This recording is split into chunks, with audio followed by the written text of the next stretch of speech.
Welcome to Community Cup, where we chat about what mental health means to us. Today we're picking up our conversation with September and Farrah about how, as children of immigrant families, they have had to straddle two cultures and how that has affected their mental health.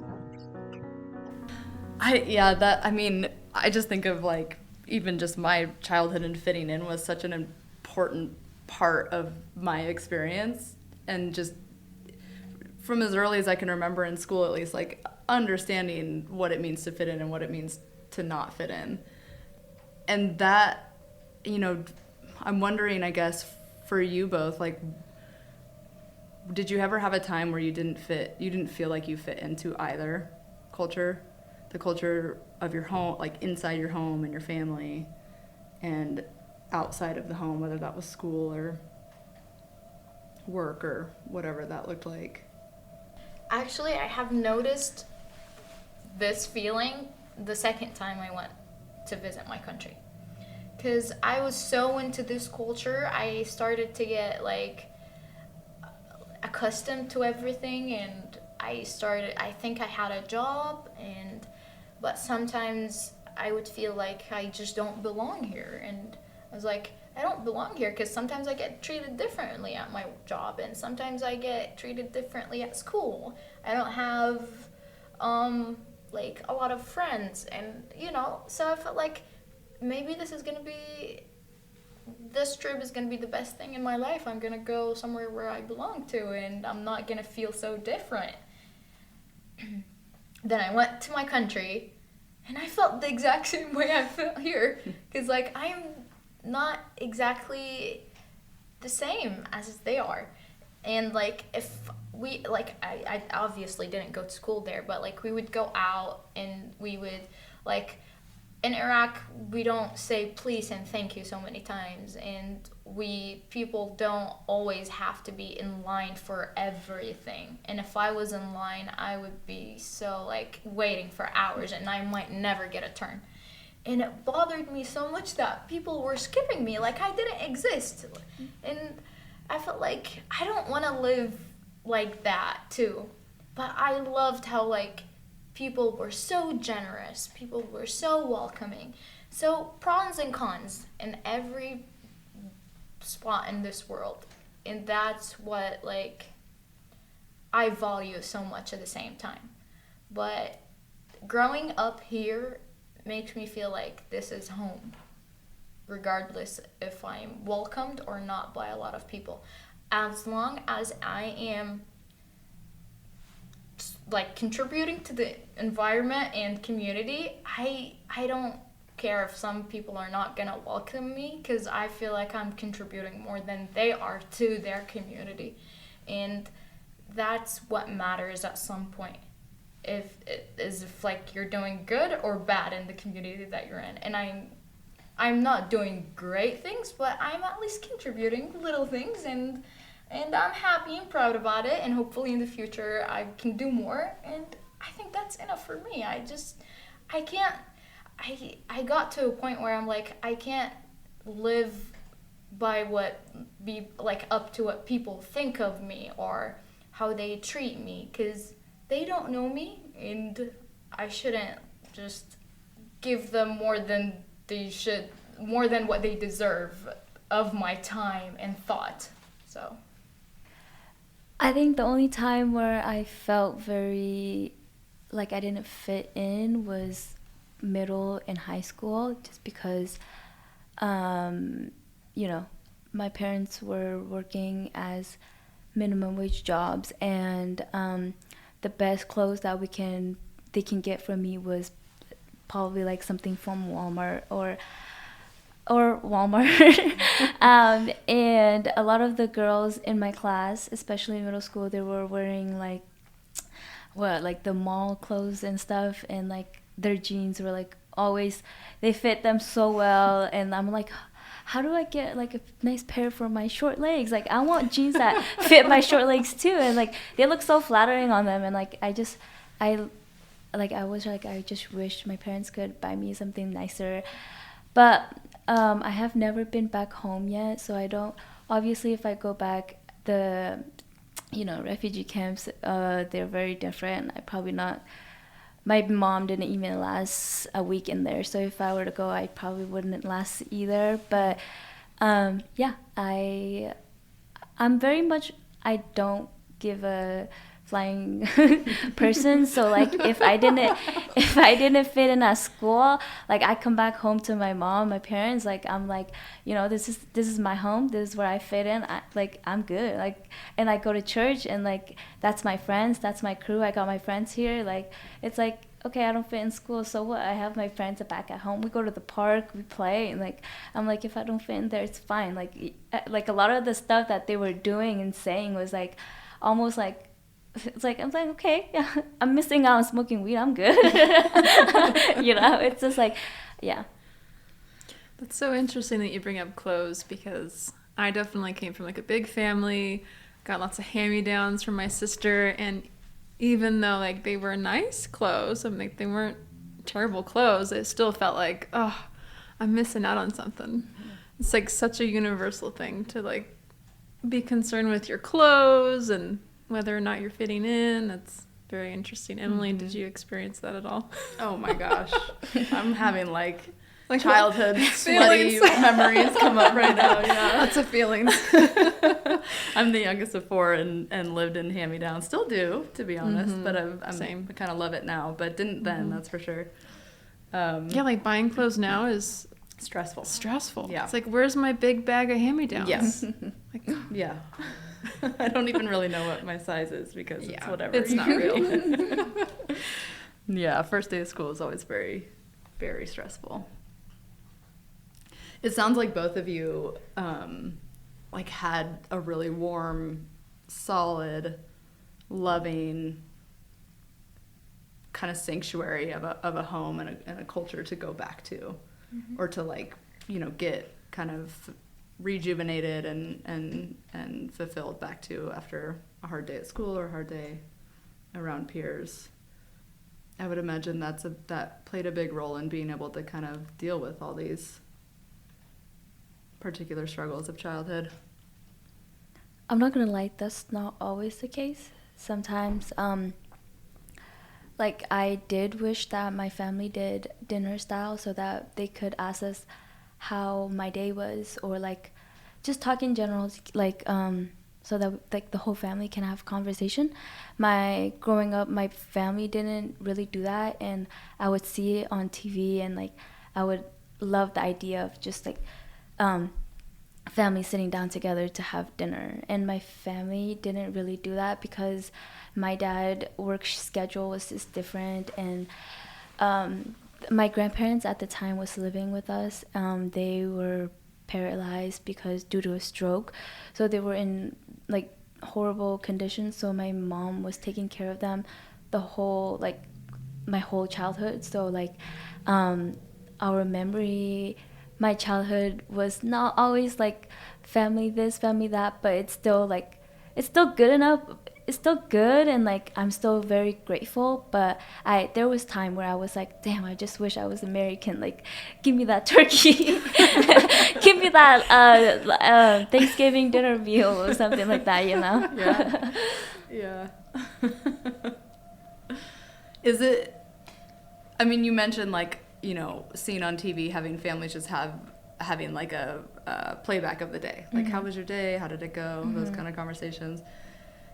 Is that how, like culturally speaking, I guess, is that outside of dinner time, is that common? Is that how like your parents' generation communicates with the, you know, their children and your generation, or is it different? I've learned to adapt to it, and like you know, like I guess that will never happen.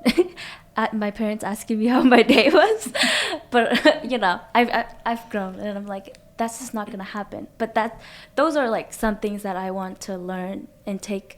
Like let's say one day I have a family, that's something that I want to have with my family, is like that dinner time and that like checking in time.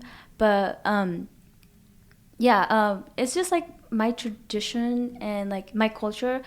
It's like running on like so old, like old generation, like thousands of years, and like a lot of we still like practice a lot of the old traditions, and like a lot of the adults are very close-minded, not because they're like horrible people, but it's just like what they were taught and that's all they knew. So like I can see why a lot of the teens now are like, especially who grew up younger than me or who are even born here, are like definitely struggling more, because they're craving that one-on-one talk with the people they love. But like with me, like I've learned to adapt to that and find people who I can actually like go and talk to about my day. Like right now I have my boyfriend who we share stuff like that, because we both grew up in house where it's not gonna happen. Like but we will, like in the future we will make that happen. Like those are like Farah in the beginning, she mentioned about like two cultures, and like I think it's such a beautiful thing, because like right now I get to like see like be in my culture where like some things are good, it's very old school, it's very like traditional, and then there's American culture. There may be something that are bad, but like there's also a lot of good things to take. And I think being like in between those two cultures are such a privilege, that I get to like take whatever I like from each, and like raise my future family, and like, or like if I don't have any, just just be me, and like make a healthier, like be a healthier version, and like seek help, or like really try to be better, rather than just like hiding everything in, and like just not letting anything out. Thinking about it right now, I don't remember that when I was like a teenager, I really wanted my parents to ask or something. I don't remember that I really wanted them to ask. I remember that I really wanted them to be happy though. Because when we were in Iraq as a family, my dad was a very successful businessman, and we were actually wealthy there back home. And until like things got very bad, and my dad was threatened so many times, and his restaurant was bombed, his car was bombed. We had to flee the country. But when we came here, we lived in a very small apartment, and like our house at home, and I can't forget our first day in that apartment, because I asked myself if we're gonna really live in this place. It's just so horrible. It wasn't so horrible, but like comparing to where we were, it was like nothing. And I remember my mom was so sad. She was crying. My mom was a housewife at my country, because she really did not need to work. My dad was beyond providing for the family. And she started working and taking care of 5 kids, and that's just so hard, and their struggle with the language and culture, and I witnessed the challenges they lived. And yes, I had a very hard time. Like I remember one time I got lost. I didn't know how to walk back from like my bus stop. I was dropped by the school bus, and I normally would walk with our neighbors' kids, but they were absent that day, and it was during our like first month in the US, and I didn't know how to get home, and I was looking for the like where's the blue shop, because I think I would know how to get home if I get to the blue shop. And I called the blue shop Dutch Bros right now. Okay. And then I went home, and I was so, like, I remember how afraid I was, but, like, I didn't even bother to tell my parents. I was like, okay, I got home. I'm safe now. And on that same day, I remember how my mom came, and she was, like, just so tired and so sad. She went upstairs right away. She didn't even check on us because she was exhausted and very sad and had a very hard day. And I was like, yeah, I'm just not gonna say anything. I think I told them about this incident like a year ago, or yeah. And how old were you? 13. Yeah, thinking about it right now, I definitely don't want my kids to live the same situation as you mentioned. I really want to work hard so I can make sure that I'm gonna be like someone who my parents are gonna run to, and not just I want to be their parents. I don't want them to feel they're my parents sometimes. I want to like be their mental and emotional support. And that's why I'm really working so hard right now. And also so I can, cuz my parents sacrificed for us. They left their families, and I think there's no bigger sacrifice than that. And I want to do very well so they will feel proud, and they'll be like, okay, it's worth it. We did the right thing moving here. And that's how I feel about it. Yes, I do wish they asked me. Yes, I do wish they spent more time. But, like, what was more important? Providing food and a safe environment during that, like, period of time, or having conversation with me? I think they're both very important because they're so different, and we all need emotional support. And that's, like, and especially now, like, thinking about it, I feel like I wish my parents did that. And, you know, sometimes we all get emotional, but, like, come on, don't be kind of selfish, too. And it's maybe not being selfish, you know? You just get all these thoughts at the same time. And that's, I would say I'm just kind of, like, a little bit lost when we're talking about this topic. But I think I know what I want to be and what kind of parent I want to be. So I think that's laid out for sure. I think she brought up a really good point. Like us, child of immigrants, we have this very high standard of making our parents proud. And all my friends, like a lot of my friends were still living at home, and it's not it's not very normalized here in the U.S. because like I have a 28-year-old friend who's still living with her parents, but it's very normal to us because of our culture. And even though, like, as kids of children of immigrants, we do want to, make our parents proud. We do, we want to make them proud. We want them to be proud of us and who we become, and we know their struggles. But at the same time, I think there should be a boundary where, we figure out ourselves as well, like what make us proud, I mean, I'm still living with my parents, so like obviously I'm still that golden child, but I'm speaking for somebody else who wants to take the risk. A friend of mine. Yeah, like go be yourself, but let me be of my parents. Like, I'm honestly, like, I'm not saying this because I'm ungrateful and anything. Like, I love living with my family. I love seeing my little nephew and nieces all around me all the time. But I'm just saying, like, if somebody who was born here and like who have friends who, like, let's say like majority of their friends are American, and like they see their lifestyle, they won't really understand why we are such golden child. Like, why are we so, like, why do we want to make our parents so proud all the time? Like, they won't really understand that.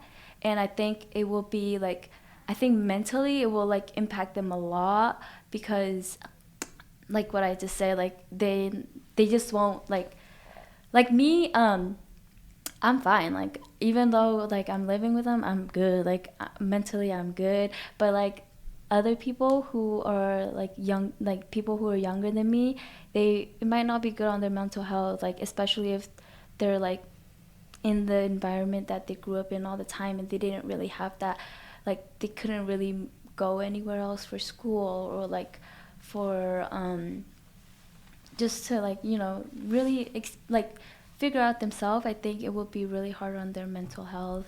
Yeah, I think that is so often one of the starkest differences between American culture and many other cultures around the world, is that difference between it, like individualism and the family, or collectivism, the community. American culture puts so much value on the individual, and I think like in our narratives, in our entertainment, in our media, in our ethos, discussion around being a kid and a teenager and, you know, a young adult is about breaking away from the family and striking out on your own and figuring out who you are and taking all these risks. And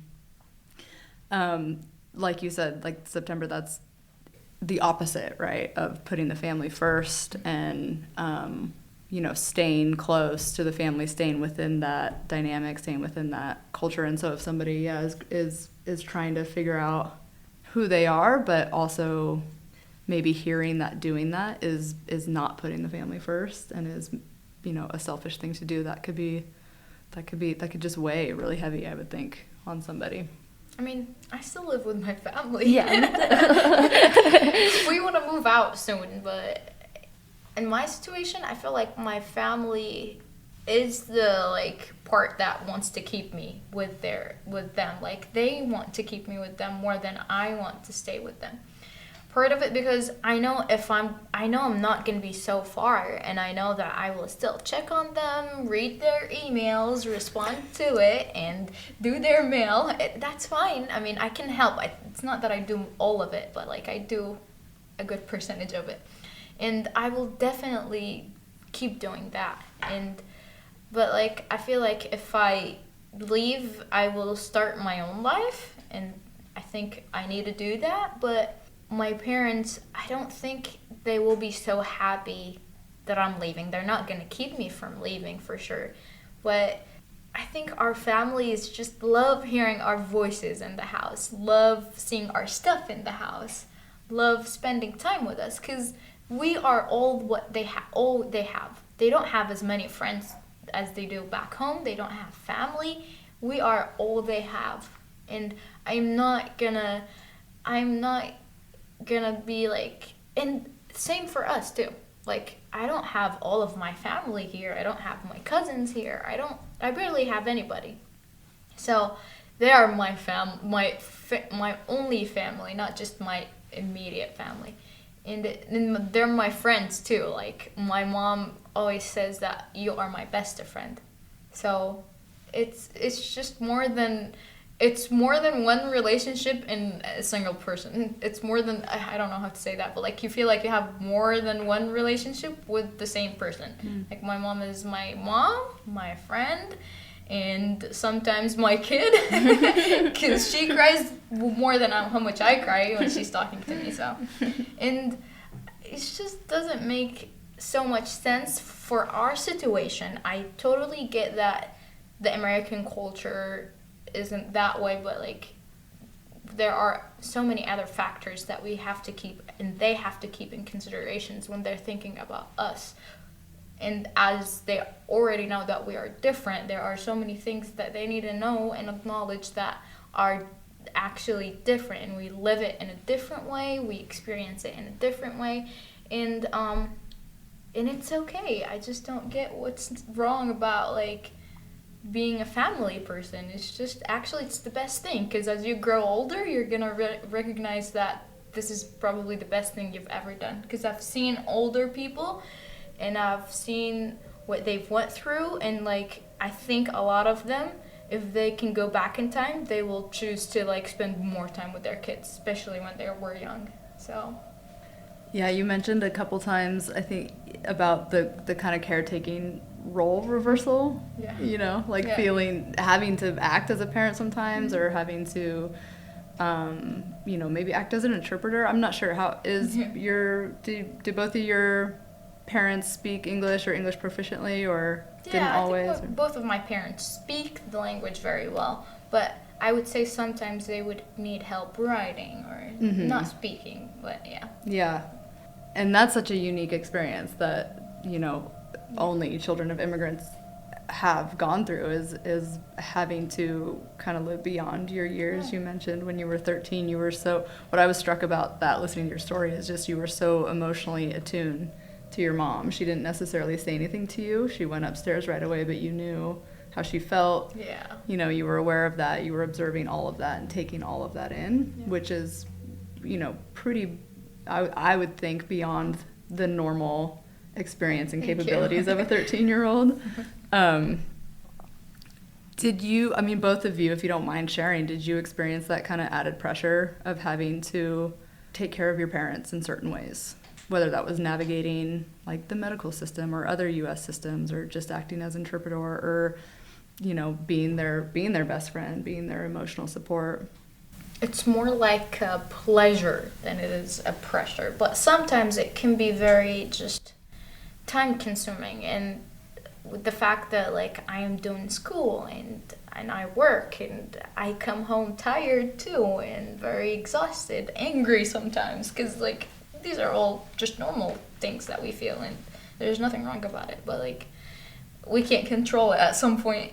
And sometimes I'd be like, I don't want to do it right now, just wait for me. I don't like that part about myself, but like I understand it too, because I'm tired too, and you know, and they're like, I just sometimes when I yell or be like, just I don't have the time for it now, I need to rest. I feel like, what am I doing? Like, who's gonna do it for them? Who are they gonna go to? They have no one. I'm their everybody, and they're my everyone. So like I just have to calm down and, you know, just find the right time for myself to like go and do it. We're not perfect, you know. We all have our ups and downs, and like that's where it's so pressuring. But like I think when I'm calm and okay and happy, I would never say no or yell or and I would never, like, I don't ever remember I like said like definitely no to my parents. Like sometimes like and I'll do it in just a little bit, just give me some time and I'll do it, and I actually do. But like I don't ever remember saying I'm not gonna do it no matter what. I don't ever remember saying that. Maybe they do. I don't know. I'm the youngest, so my sister was definitely the one who was doing all the translating. But I do, when it comes to like letters, where the English get a little bit more complicated, I'm the one who reads it and like send it back and stuff. But yeah, my mom is illiterate. She did not have the opportunity to go to school when she was back in Burma, and they try to make her go to school here in Spokane, and I'm just like, it's not gonna work. She don't even know how to like work a pen. So during when she was trying to get her citizenship, it was a lot of like visiting the doctors, trying to get the doctor's note for her. So my sister did a lot of that, and they trust my sister more than me. So yeah, my sister gets all the credit. Did you see that weighing on her at all? With my sister? Yeah. My sister is very like, she also is very like, she feels very obligated to please my parents as well. So I don't think it was very like, she has a kid right now, so like sometimes she does complain to me, and she's like, your mother this, your mother that. I'm like, okay, my mother is not your mother. But like honestly, I don't think it's like, you know, like she'll be mad, like Farrah said, she'll be mad during the moment, especially if she just had like a long shift, because she's a bartender. If she had a long shift and my mom is asking her to like call this refill, and then she would be like, why don't you ask like September to do it? And she was like, I just don't like how she speaks. But like, and then she'll just do it. So yeah, wrong person to ask, but my sister. I wonder if that's what my youngest sister is gonna say about me. Yeah, you're the oldest. Right? Yeah. I think my younger. Do you always go, like, if you're sad or like if you need help, would you go to your older sister or no? Yeah. My sister is same thing with my sister. She understands. She understands Yeah. like how to calm me down rather than my parents. Yeah. My parents would just be like, why are you sad? Go outside. And then I'll be like, okay, I'll go outside.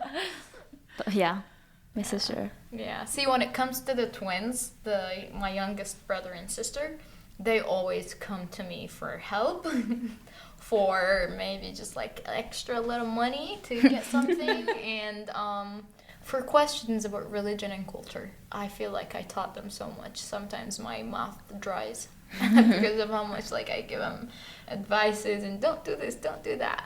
I couldn't, like, my brother is definitely harder than my sister, because he has, like you mentioned, a lot of American friends. He wants to fit, he wants the Nike shoes, he wants the Nike shorts, and it has to be the exact same one as a friend wears. Not the exact same one. He's gonna be mad at me if he hears what I'm saying, but he just likes it so much. That's what he said. I like it so much and I want to wear it, and I get it. It's okay, but like, it's also something that I really don't like sometimes. It's not that I don't wear Nike. I do, and I shop there, but like, I shop the products for myself, not for, like, not to fit in or not to look cool and wearing them. If I like it, I will get it just because I really like it, not because it's popular right now. That's what I struggle with my brother the most. Other than that, he's really good. Especially with me. I feel like he's better with me than with my parents. A lot better, honestly. Only because I talk to him a lot more than they do. They don't have the time. They don't have they can't, I think they just don't have the strength to go and talk and have long conversation with young kids. I feel like they're so much older now and they don't want to do it. Or not, they just don't feel comfortable doing it, and I totally get it, but it's tiring sometimes. Yeah, it sounds like you're the bridge kind of between the two generations, and in some ways the two cultures. I try. I try so hard. Long story short, Big Sisters plays a big role. I was gonna say, so you go to Big Sister, you are Big Sister. I know. Where do you, if you don't mind me asking, where do you go for support, emotional support, mental support? My husband and one another friend that I have right now. And my dad. You know, my dad now asks how I am doing, and actually he sometimes gets jealous. I know he doesn't admit it, but it's obvious when I, like, tell my husband about, like, my most recent updates, or, like, if something happened at work, I was like, why are you not telling me? And actually, he's a good listener. My mom is too. My mom is a very good listener, but most of the times she is the one who's talking to, which is totally fine. I love having conversations with her. But yeah, I think my husband and my friend and my parents too. Yeah, you mentioned your parents maybe not being terribly comfortable having those conversations about feelings and emotions, and I think that's, I don't know, Renee, I'd love to hear what you think, because in my experience, that's true for my parents as well. And I think I'm seeing a difference, a shift in like the school culture, at least here, where kids are now being taught it's pretty common for kids to be taught what they call social emotional learning, or, you know, what emotions are and how do they feel and how do you manage them and all those things. That was definitely not taught in my day. Was it in your day, Renee? No. Okay. Yeah. So there's, you know, we're kind of in the middle of those generations where there's a real shift, but, you know, learning how, one, to recognize your own internal experience, and then learning how to communicate that to other people is, to me, it's almost like learning a whole nother language. So I'm curious, and you both have talked about it a little bit, but I'm curious what that looks like when there's already 2, maybe 3 languages being spoken in the house and in the family. How do you communicate with each other about your emotions and about what you're going through and how you're dealing with them and what it feels like in your mind and in your body and all those things? I mean, how do you have those conversations when everybody's kind of learning that language? I would say, number 1, depends on what the topic is. Because sometimes the topic is a very good topics to talk with the parents about. But like, for example, if I talk, like a few days ago, I was talking to my parents. I was like, I'm so tired of studying long hours, long days. I'm afraid I won't end up getting to medical school. This has been my dream, but like, I also want to have my own family, and I want to like enjoy a little bit of my 20s. You know what I mean? And like, what if I like don't end up getting into medical school? How about becoming a pharmacist? And I will still be a very successful person. I know this is not what I've always dreamed of, my mom was very like, yeah, just do whatever is gonna make you happy. This is all about you. And when my dad was like, no, but that's not what you've always wanted it. So they were having a really good conversation. I know there are so many things that like I kind of like want to discuss with my parents further, or like about how it was and how I wasn't so satisfied. But like, one, there is no point. It's too late now. I'm like a grown up, and they are not the worst. They're very good parents. I don't want to only focus on the negatives, and it's only gonna make them feel bad and worse. So I don't want them to feel very bad. And I know what their reaction is. If their reactions is going to be something else, then I might want to talk to them about it, but I know how they would react to it. So like I just stay away, or just not discuss it with them. I might discuss it with my husband, be like, I wish, I'm not going to do that to my kids, or, but like, there's just no point of blaming my parents now. And they're not the worst. They're actually amazing, so. What was the question? If conversations about like your emotional state, your mental health, just how you're doing, any feelings you're having about circumstances, all those kind of internal experience stuff, if they happen in the family, like how do you have those conversations with your parents? We don't. Yeah. I think my family is very... We talk a lot. Like my brother's after work, he's always bringing his families, and we do big dinners all the time. But it's just, I just don't remember. I can't like have a picture in my mind where we sat and be like, "Hey guys, I'm going through something." Like I don't think anybody in my family have ever said that. And one, I think because my siblings know that our parents probably don't even know if they are whatever they're feeling. Like, obviously, my parents are traumatized. They have PTSD. But like their whole life, they were never taught any terms medically, like mental terms. So whatever they're feeling, they probably don't even know what they're feeling. So, and like I think my siblings and I kind of knew that like, it's just not like that's something that we probably won't see, and it's okay. Like we are grown adults. I think both of my siblings are very mentally stable, I would say. If they are going through something, they know that like my siblings and I, we have a group chat, so like if they are going through something, I know that they would just probably text it, because like face to face talking like that, we weren't really taught to do so. So I think like best way we can do is probably just text, and like we do gossip a lot on the on the chat. So but yeah, like I don't remember us sitting down as a family and just talking about like, hey, I'm going through something. Like none of us have done that. I think the hardest time remembering was when we thought my dad had something health-wise. We thought that he had something, and we all sat there, and that was like the only moment I remember us being like very like connected and like very emotional together. Other than that, it's just lots of laughing, lots of kids crying. It's just lots of chaos. It's in a good way.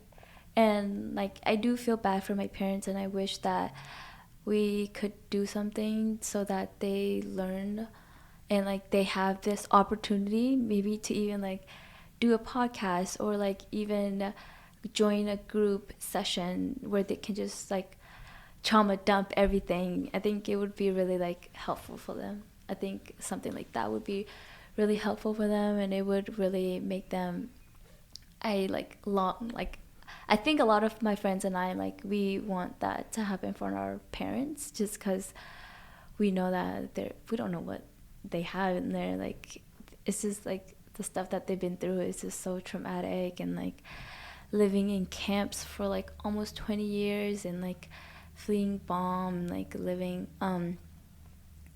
like my dad one time was a soldier and like was not very well equipped. Yeah, like he was given a knife and was like, go to the battlefield, and like he pretty much just hid the whole time. But like just like a lot of mental stuff, and I just wish that they have like opportunity to talk about it, you know.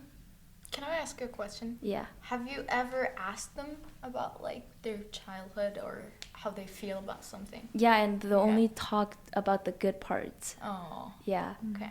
They only tell you the funny parts. They only tell you the part that they want us to know, you know. That's why I'm like, guys, I know you guys are hiding something, but you know, like whatever makes them happy, I'm happy. Like I understand, like in my culture we don't have the word for mental health. It's pretty much translates to head disease. So when you say that, people just think, oh, she's crazy. Like we had a auntie who was going through some things and she was taking some pills and the whole community called her crazy. So just stuff like that. That's why it's like very like mental wise, the community could like all learn together, I think. The stigma part of it is just crucial. Mm-hmm. I don't like that fact too. And actually, like, if you study all the mental diseases in the world, I feel like you've at least had one going through a disorder, and it's okay. Like, we're a human. We can't be perfect. I just don't get why we're just so tough on ourselves. You know what I mean? Like, I had anorexia when I was a teenager. I remember starving myself. I got out of it, but like, it wasn't fun, but I'm so proud that I got out of it by myself. Like, I think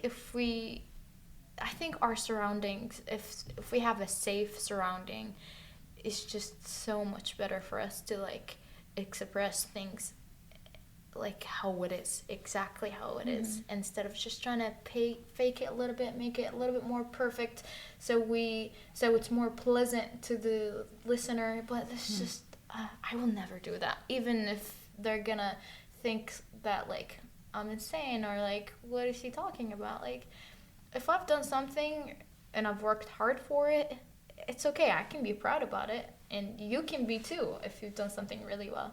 And I just don't get people sometimes. And I think those who think that these kind of people are crazy are also dealing with something just for that thought, because I don't think this thought itself is like a thought that a healthy person would think of, because a healthy person will not think like that.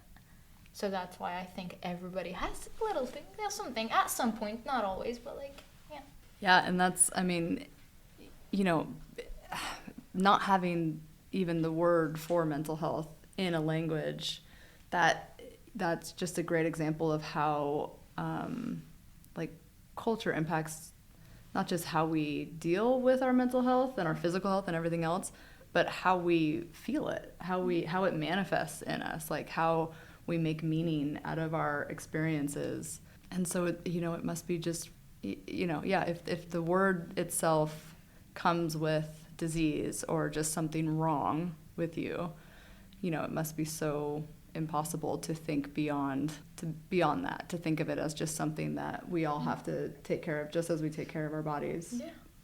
I wanted to ask something I came across recently when I was reading an article or something written by a child of immigrants, and they were talking about how sometimes they feel like their anxieties and their depression and their stress isn't valid because they know that their parents went through war and forced migration and extremely traumatic events. And so that became a barrier for them to talk about anything that was going on with them, especially challenges and struggles, because they felt like it just wasn't, it didn't live up to it. It wasn't real. It wasn't real trauma. It didn't count. Mm-hmm. Is that something you both relate to, or? I mean, not personally, because I never really felt like I was, going through something growing up, but I could totally see why some people would. But like in my culture, like our parents don't really brag about it. Like they're not the type to be like, oh, you can't go to school. I I crossed the river to go to school. You know, they weren't really like that. They've been very humble, I think. But the kids see that, like they see on like some social medias, like what people back at home look like and like how situations are, and they see that like whatever they're feeling is probably not compared to whatever people in camp or even in the war zone are feeling. So like I totally 100% see that they're like, okay, maybe this is just a phase and I'll just get over it. People have it worse.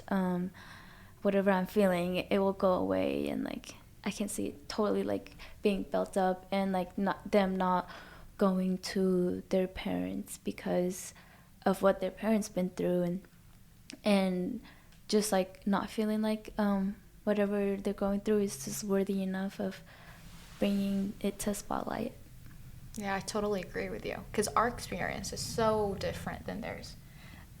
They at least had like, they were around family, they went to schools where people spoke the same language, had the same culture as they are, and childhood is just very significant, you know, and they didn't have to go through that. They went through something that's like different and even maybe worse than what we're gonna go through. But my parents, when they talk about it, they feel like they make it sound like they're so proud that they got out of it, just like you mentioned, and like they don't want us to live what they lived, so that's why they're working so hard to like either fix something their parents did to them, or like their government did to them, or their nation, culture. So like they don't want us, and they focus so hard like on that one little thing, and they devote a lot of time and effort so we don't live that exact same thing, although like sometimes they neglect other things that they were so satisfied with. But that's okay, because I see what they're trying to do. My dad once mentioned that during war back home in Iraq, during Depression, a banana was like a miracle, and he always like dreamt of eating like bananas. And right now, if you go into our house, there's food everywhere, a lot of food, plenty of food, and like whatever you wish for. And I know where that's coming from. I know why my dad does it.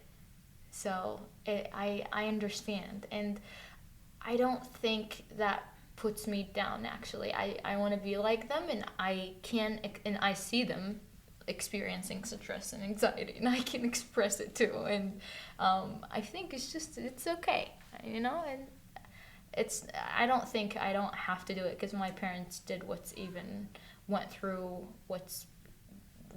a worst experience. No, I don't think of it like that. No. Yeah. I don't have to, like, they worked so hard, so I'm not in their shoes. So I gotta live my experience and just live everything about it. Yeah. Even the anxiety and stress. So, yeah. Yeah. How are we feeling? Been talking for a while. How are you? How are we? Good. Good. Mm-hmm. I'm hungry. We should have snacks. Oh, we're not supposed to have snacks in here. After snacks. Yeah, something else that I came across when I was reading, you mentioned it, is so a term has been coined, as it always is, and it's called the immigrant paradox now, and it refers to second generation kids of immigrants having what they've deemed poorer mental health outcomes, but just higher rates of things like anxiety, things like depression, or like what they call externalizing effects, which are behaviors. So for teenagers, it might be like dropping out of school or using substances in an unhealthy way, things like that. So the paradox is that the second generation kids of first generation immigrants are struggling more with their mental health than their parents are. Everything you all have talked about contributes to that. But what you just mentioned, Farrah, is that your parents went through these really possibly traumatic events. And though they had strong connections to their family, to their language, to their land, to their culture, to food, to their home, all those things. Whereas, your generation's experience maybe has less of a connection to that part of their culture, and you're working on creating connections to other cultures and things like that. And so while war might not be part of your experience as a second generation immigrant, maybe isolation is more. And so these are some of the just like discussion, I guess, topics going into why we're seeing it. And this is particular to the United States. And it's interesting because research has also shown that the longer somebody is in the United States, including first-generation immigrants such as your parents, the more likely that they have poorer mental health is. I would think that they tested on the parents. Say that again? Maybe because just like I said, our parents are always hiding stuff, and they're and depending on what kind of test it was, I think that a lot of our parents, one, don't know the terms. Second, they don't know what they have, and then the third is the kids are so exposed to it. They are I'm not saying too much mental health, but I feel school prioritizes it a little bit too much, and especially social media too, where it's almost becoming a trend, I would say. And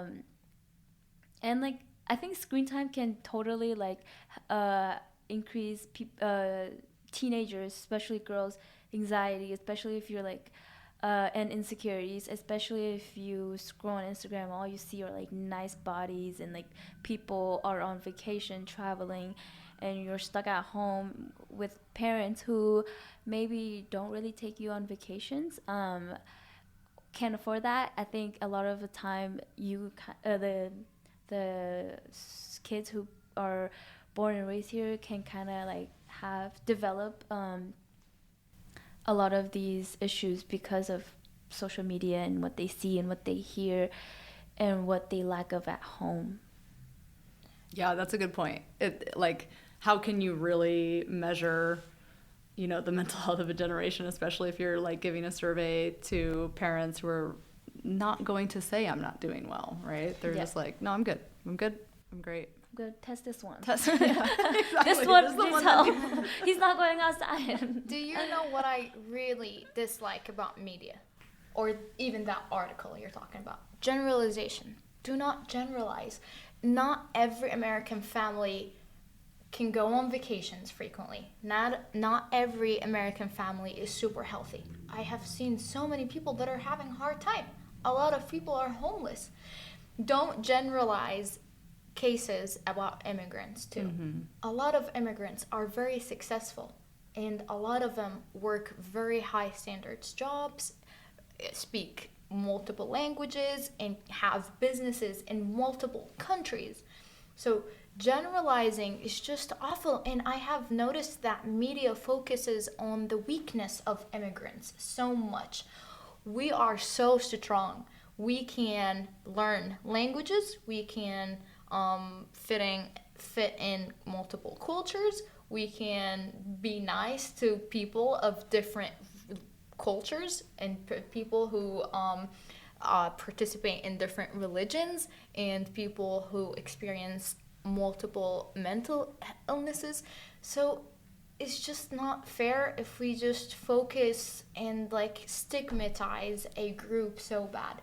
Not all immigrants experience the exact same thing. I'm not saying all of them are perfect, but it's just perfection does not exist at some point. Not all American families are super healthy. So even if they might be rich and everything, their mental health might not be the best, and they might be very close-minded, and they might not even want to educate themselves about immigrants in the right way. And articles that are like that make it so much worse. I know it brings awareness, and I appreciate it for that. But let's just talk about successful stories too. Let's just talk about that guy who has 11 hotels, some here, some there, and it's just, I understand that there is a problem with this group, but that's not all what it is about this group. So, to answer your question, I would say no.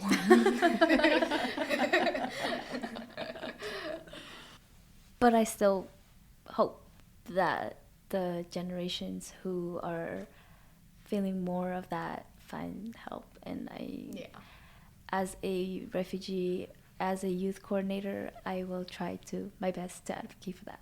Mm-hmm. Yeah.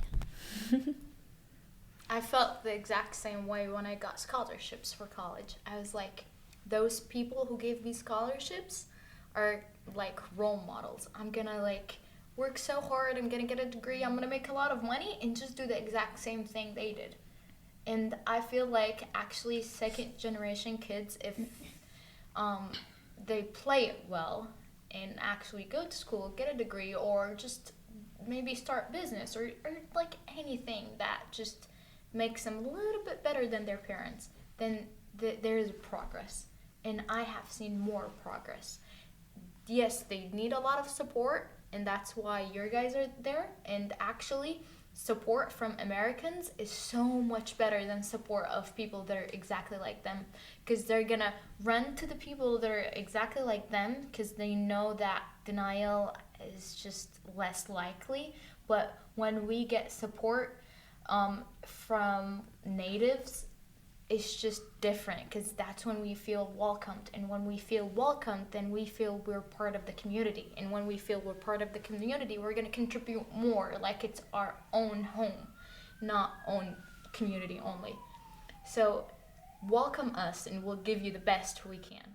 Tell them, Farrah. Yeah, mic drop. I've been telling Renee, Emily, and Catherine all the time to be that American, because like even in my culture, like if we see like an American person like really being out there for the community, it's like it's better than me, honestly. Like they would rather see you than me. Like they want that support from you because they know that I'm just like them, so of course I'm advocating for them. But like if they see that you are advocating for them, they'll feel stronger, and like they'll feel that they are as welcome as they are. And so tell them.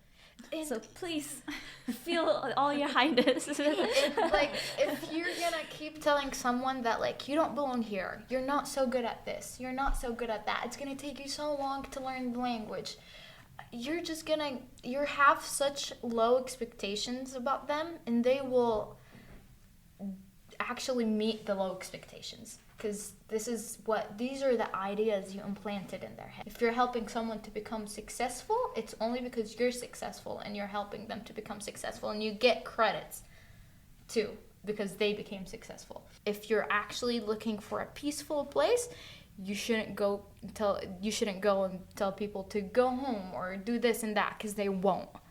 They didn't get here so easily so they can go back. But encourage them to do the good so you get benefits too. That's how we should go about it. I wish we could drop these somehow, They can't be dropped. They can't be dropped. They're not ours. Don't drop it. Really, though, I really appreciate it. And I don't know. This is such a privilege, I feel like. I know this is such a bizarre format. None of us know what we're doing on a podcast or why we're doing it. We do. Don't say that. But it's just like, I don't know, it gives me the opportunity to like get to know you more. I feel like I know you so much more than an hour ago, and that's so awesome. And you too, September, like I know. Yeah, you're you don't know me. I know, mysterious. You're so mysterious. But yeah, I don't know, get to learn from you and talk to you and appreciate it. Yeah, it was fun. Yes. I think it was nice to see how similar and different we both are. Yeah, Yeah. I love it. Yeah. And thank you so much for thinking of me, and I really appreciate it. Oh, absolutely. And Good luck. Oh, thanks. At I the end need of the luck. month. Thank I don't you. know. I think you're gonna kill it. She's gonna kill You're it. gonna kill Oh, it. thank you. I hope so too. Yeah. And remember to take care of yourself while you're studying. Yeah. Oh, I While thought you're- you were gonna say, remember to call us when you have a party or something. Yeah, do that too. Thanks for joining the conversation. If you want to learn more about what we do at Rick's, check out our website, ricspokane.org, or find us on Facebook and Instagram at RIC Spokane. And if you have an idea for a topic, a conversation that you'd like us to explore, send us a message.